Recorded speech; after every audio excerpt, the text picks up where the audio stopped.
Why are we so bad at apologizing for unintentional harm?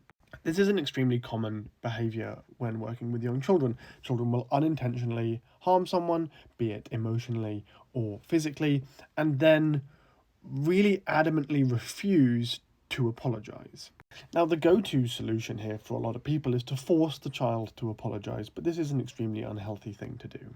It teaches the child not that apologies have meaning and weight, but that they are meaningless platitudes which must be done in an empty ritualistic way.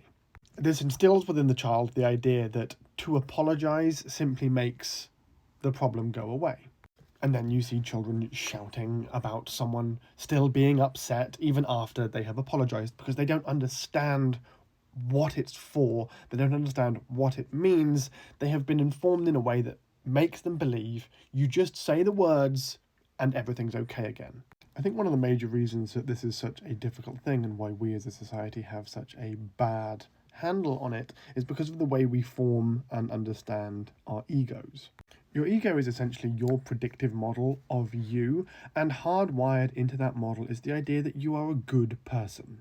The whole system of selfhood evolved to maintain goodness, but in a physiological sense. It's a homeostatic process. We want to feel good because that means things are going in the right direction. And this has rolled over into our emotional conception of self, as well as our physiological conception of self. We still want to feel good, and causing harm to others makes us feel bad because we are a social species. We have evolved negative feelings towards the distress of others because it has been evolutionarily beneficial to do so.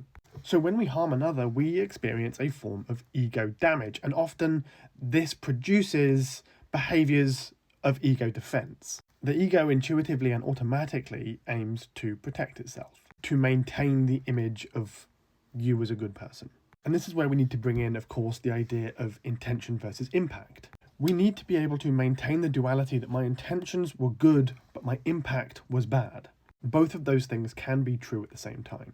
I can take accountability for the impact that my actions have had without that making me feel like a bad person. But this requires me to somewhat separate myself from my actions, to recognize that not everything I do in the world is intentional and well thought out. We must recognize that the body is actively engaged in the world well before the ideas, well before the thoughts catch up. The ego is a reflective tool. It comes in after the fact to help us make better decisions in the future.